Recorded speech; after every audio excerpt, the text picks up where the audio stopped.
Почитувани гледачи, еве неповторно назад во студиото на МТМ телевизија. Наред да ја најавам и мојата прва гостинка за денеска. До мене во студиото е Бисера Младеновска, дефектолог и член на Сдруженијето Трисомнија 21. А нашата денешна тема е по повод Светскиот ден на лицата со Даунов синдром. Тоа е 21 март. Ќе зборуваме, ќе им посветиме поточно внимание повеќе на луѓето кои што страдаат од едно вакво нарушување во Македонија. Ќе позборуваме нешто повеќе за тоа колку се тие прифатени во општеството, какви шанси имаат за вработување. Бисера ќе ни раскаже нешто повеќе околу нивните активности кои што ги планираат токму за денот, за Светскиот ден на лицата со Даунов синдром. Ќе позборуваме нешто повеќе околу тоа какво образование имаат тие во Македонија и каков ноќен живот имаат. Сето тоа се надевам ќе биде интересно на нашите гледачи. Меѓутоа, пред да започнеме со овие наши интересни теми, да започнеме со тоа да објасниме еве на сите гледачи што всушност представува Дауновиот синдром. Добар ден, значи, за гледачите прво на МТМ телевизија. Дауновиот синдром представува генетско нарушување, всушност представува едно од најчестите генетски нарушувања кои што се јавуваат, нели? Се карактеризира со појава на еден вишок хромозом, значи наместо 46 хромозоми во клетката се јавува 47. Тие имаат една, вака би рекла, значи повпечатлива визуализација и лесно се препознатливи во општеството, затоа што имаат закусени очи, нели, имаат исто така и низок раст, при тоа се забележува една појава на интелектуална попреченост, имаат исто така проблеми во однос на перцепцијата, во однос на говорот и може исто така да се забележи појава на низа физиолошки, односно физички нарушувања во поглед на кардиоваскуларниот систем, респираторниот систем, исто така кожата и други системи во човековиот организам. Така, еве за оние луѓе кои што можеби нашите гледачи не знаеле што всушност представува Дауновиот синдром, бидејќи веќе ќе зборуваме денес на оваа тема по повод Светскиот ден 21 март посветен токму на лицата кои што страдаат од овој синдром. Убаво е да им објасниме на луѓето што всушност представува за да можат да бидат во текст со нашиот разговор. Интересно ми е да ме прашам дали имате можеби некои бројки околу тоа колку луѓе во Македонија страдаат од овој синдром? Нажалост, во Македонија не постои некоја официјална статистика која што би го посочила бројот на лица со Даунов синдром. Меѓутоа, на светско ниво би ги посочила резултатите од Светската здравствена организација кои што кажува дека се јавува Дауновиот синдром 1 на 1000 новородени деца, меѓутоа во нашата земја не постои никоја национална статистика, национален регистар, каде што би можеле да дадеме по-конкретни информации за точната бројка во моменталниот период.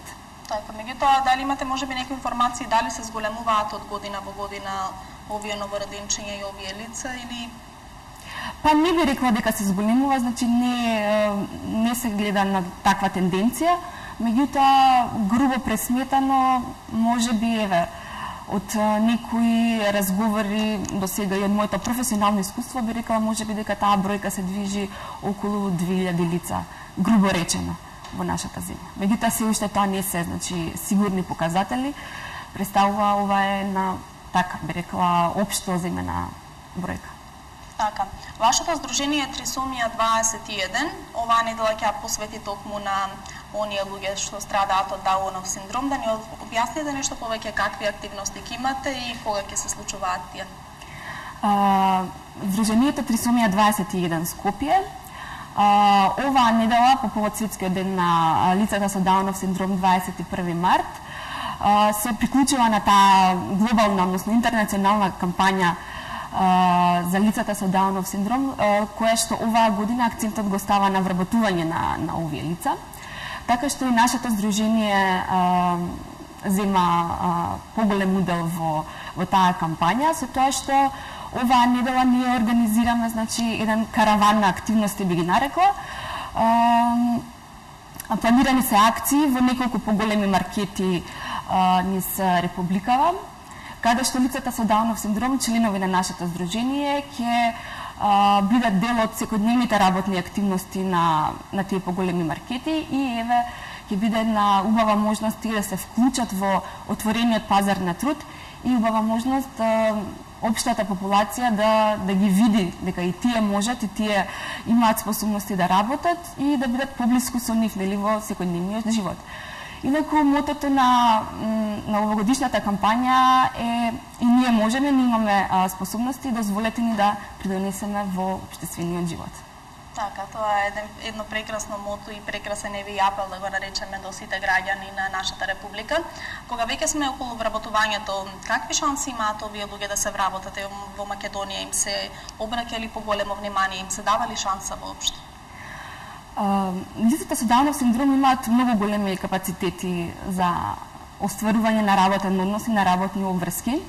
Еве конкретно во нашето здружение постојат многу млади и инспиративни луѓе кои што имаат Даунов синдром и кои што може да се пофалат со многу успеси. Така да имаме еве млади поети, уметници, успешни спортисти со нивно активно и квалитетно вклучување, значи во образованието, во рехабилитацијата, овие лица може да се оспособат за соодветни работни професии и успешно да се вклучат на пазарот на труд. Во Македонија вработувањето глобално на лицата со попреченост е малку дискутабилна тема, затоа што тие се на некој начин и малку злоупотребувани во однос на вработувањето. Меѓутоа, постојат податоци дека многу мал број од овие лица се вклучени во пазарот на труд. Така да затоа и ние оваа година се вклучуваме кон таа глобална кампања, малку да подкренеме нели јавната свест и да ги известиме работодавачите и работниците за бенефициите кои што може да ги имаат од вработување нели на лица со Даунов синдром и лица со попреченост. Така, на кои се локации веќе се одржат вашите активности? Кажавте во поголемите маркети, меѓутоа еве да им објасниме на гледачите каде точно. На 21 март, значи баш на денот на светскиот ден на лицата со Даунов синдром, ќе имаме акција во Тинекс маркетот во Зебра, локацијата Зебра. Потоа на 22 март имаме во Рамстор во 6 часот и во Сити Мол, односно маркетот Карфур. За таа се уште чекаме дополнителни информации кој ден би се нели спровела оваа акција и во точниот термин. И е отворен значи апел до сите и повик до сите граѓани да дојдат да видат што сме подготвили и да се запознаат со овие лица и да поминат нели одредено време со нив. Така, споменавте ме нешто повеќе околу нивната прифатеност во општеството, колку се тие прифатени, меѓутоа ајде вие како дефектолог да ни кажете нешто повеќе околу тоа како овие лица се прифатени во образованието, дали нели треба на нив се посвети поголемо внимание во текот на образовниот процес, дали ги имаат сите тие можности во Македонија? Лицата со Даунов синдром значи се прифатени во образовниот систем, меѓутоа Македонија како потписник нели на повеќе официјални меѓународни документи, ја споменала тука Конвенцијата за правата на лицата со попреченост, се обврзуваат државата, односно владата се обврзува да ги вклучува овие лица во редовниот образовен систем и согласно на оваа конвенција, значи е должна да спроведува мерки за нивно активно вклучување и овозможување на квалитетно образование. Тоа значи дека лицата со попреченост и лицата со Даунов синдром треба да примаат услуги, квалитетни услуги од страна на образовниот сектор. Меѓутоа во нашата земја, во Македонија, се уште се соочуваме со пречки, нели, кои што ги наметнува не само општеството, него и образовниот систем, поради тоа што не се овозможени соодветни услови, би рекла, за нивно квалитетно вклучување. Тоа значи дека при вклучувањето на лицата со Даунов синдром во основните училишта, би почнало таму, не постои соодветен стручен кадар кој што би се занимавал адекватно со нивниот образовен систем, односно образовен процес. Нема дефектолози во школите кои што би ги прифатиле овие лица, би ја адаптирале програмата, националниот курикулум, би го адаптирале на нивните индивидуални можности и потреби. И во согласност на тоа понатака, значи нема некој организиран систем кој што би го следел нивниот напредок и нивните успеси во образованието. Родителите, на жалост, се оставени самите на себе да ангажираат дефектолози и стручни лица, одвојувајќи собствен буџет, меѓутоа тоа не е ефтино, значи сето тоа чини доста средства. Постоечкиот тим кој што веќе во училиштата, тука би се осврнала на педагозите и на психолозите, значи не ја даваат потребната поддршка која што би требало да даваат, нели, како поддршка и на дефектолозите и на родителите, така што има предизвици на секој ангол, би рекла. Не само во поглед на училишната структура и на училишната политика, меѓутоа во поглед и на родителите, на останатите деца и на самата подготвеност на училиштето да прими вакво детенце, би рекла. Така, вие лично како дефектолог, дали досега имате работено со такви дечиња и какво е вашето искуство од сето тоа? Како дефектолог, јас сум во секојдневно обкружување со дечиња со посебни потреби. Сум вклучена во образовниот систем, баш како дефектолог кој што го ангажира семејството. И би рекла дека постојат предизвици во секојдневието наше. Се соочуваме со доста проблеми во однос на подготовка на наставни планови и програми, проблеми во однос на прифаќање на дечињата, нивно вклопување во останатата училишна средина, проблеми во однос на пружање на соодветни методи, техники за работа, така да тешко е да се работи, меѓутоа еве со заеднички сили и со ентузијазам пробуваме да ги надминеме овие пречки, би рекла. Така, да се навратиме нешто повеќе околу активностите кои што ги споменавте по повод Светскиот ден на лицата со Даунов синдром. Оваа година кажавте дека ќе бидете насочени кон нивното вработување, односно ќе бидат запознаени повеќе околу тоа како е да се работи со луѓе, како е да се работи во еден маркет во овој случај. Какви се други активности сте имале еве претходните години? Оваа година е насочено кон вработувањето, меѓутоа кон што се друго, какви други активности сте имале досега? Трисомија 21 Скопје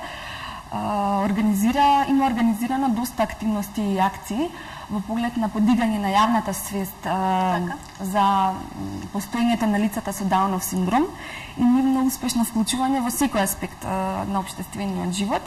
Досега имаме спроведено неколку акции, како што кажав.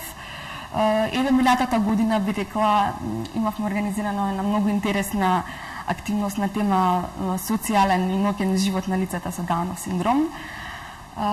Потоа имаме организирано во соработка со други здруженија вклучување на лицата со Даунов синдром во различни акции, како што е собирање на стара облека, на други средства кои што се наменети за семејства кои што имаат понизок социоекономски стандард. Имаме спроведено исто така работилници, каде што овие деца и млади лица ги покажуваат своите способности, своите капацитети, така што еве би се пофалиле се една доста поголема лепеза на активности. Така, доколку се посвети доволно внимание, како што кажавте вие, уште од самиот почеток, односно уште од основното образование на овие лица, колку далеко би можеле да стигнат?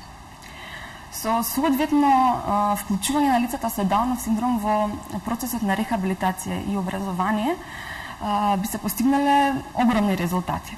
Потребно е навремено, значи, вклучување на овие лица во тој процес на рехабилитација и пружање на соодветни квалитетни услуги. Затоа што овие лица имаат капацитети, тие капацитети треба да се пронедат и понатака во тој долгогодишен процес на рехабилитација треба да се постојано надградува, да се работи на нив, за да после одреден период, да речеме, после завршувањето на образованието, би се вклучиле, биле независни, би се вклучиле во општествениот живот, нели како вработени лица и подоцна и лица кои што би можеле да се осформат свое семејство и да бидат независни граѓани на нашата земја. Така, каква е ситуацијата еве во Македонија, каква е во другите држави? Кај нас немаат многу услови, сите услови што им се потребни, меѓутоа еве во другите држави, можеби затоа што се понапредни од нас или од други некои причини, имаат соодветно образование, соодветно вработување. Зошто кај нас тоа не е така? Зашто кај нас не е така, тоа не би можела да го одговорам, меѓутоа целта е подкрепање на јавната свест. Значи, многу е битно општата популација да свати и да увиди дека овие лица имаат капацитети и може да бидат корисни граѓани. Ситуацијата во другите земји, еве би рекла, сум била во повеќе земји, сум видела како функционира тој систем во западните земји, не би било благодарна да се споредува, меѓутоа еве како секој, нели, човек кој што е ставен во нова ситуација, си прави некоја си паралела со сопствената земја, би рекла дека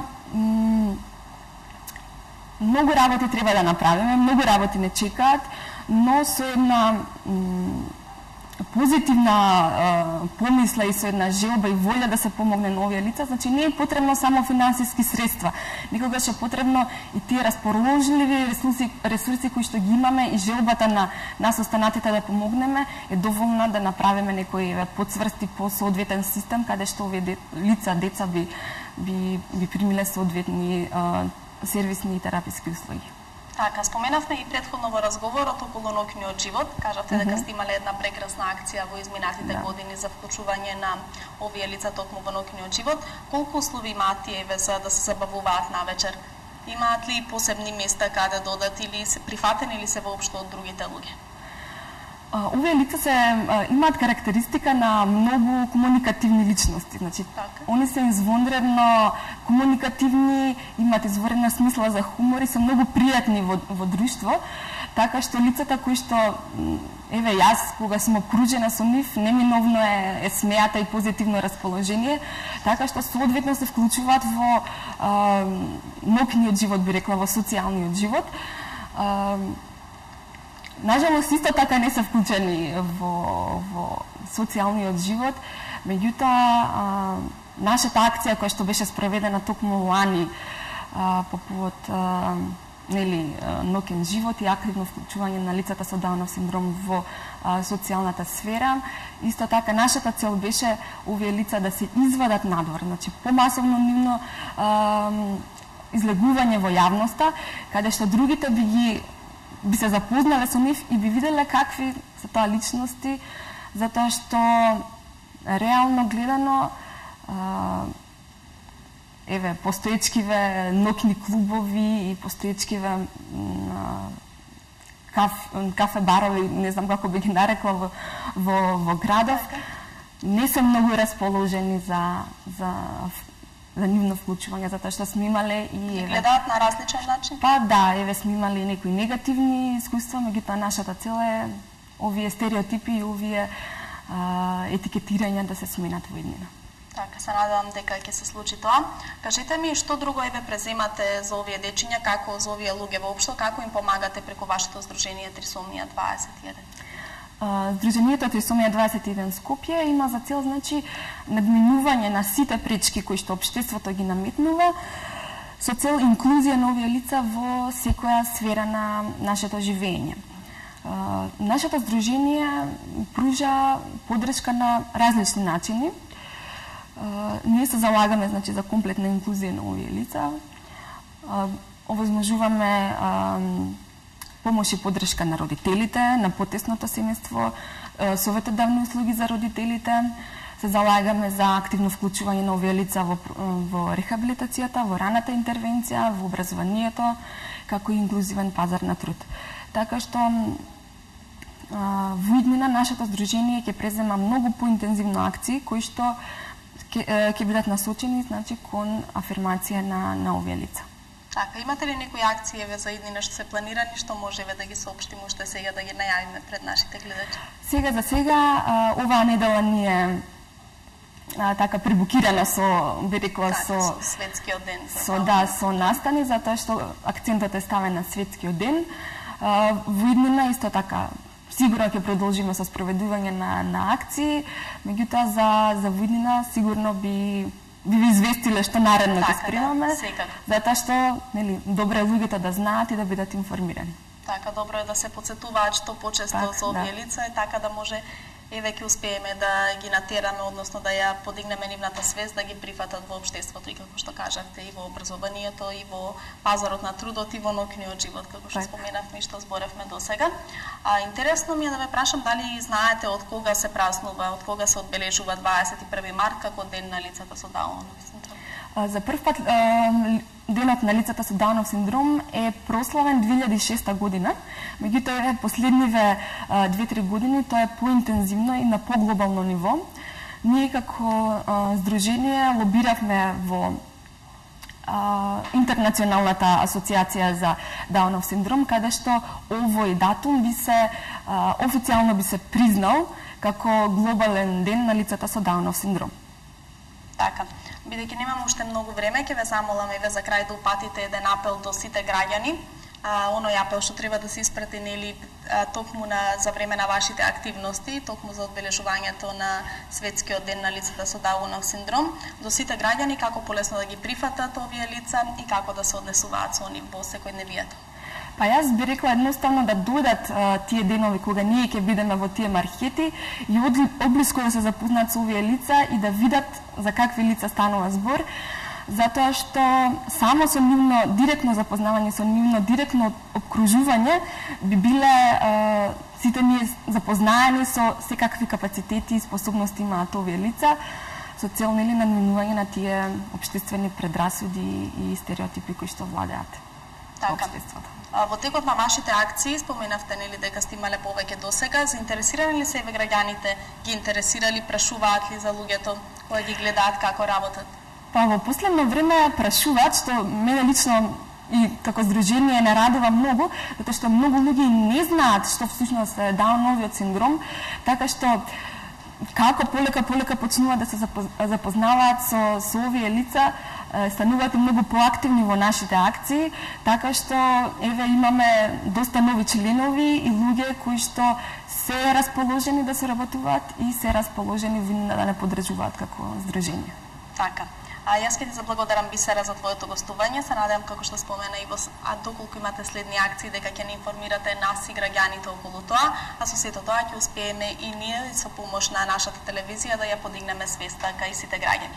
Благодарам на поканата. Почитувани гледачи, вие останете со нас. Во продолжение гледаме еден краток рекламен блок, па продолжуваме понатаму со уште интересни содржини.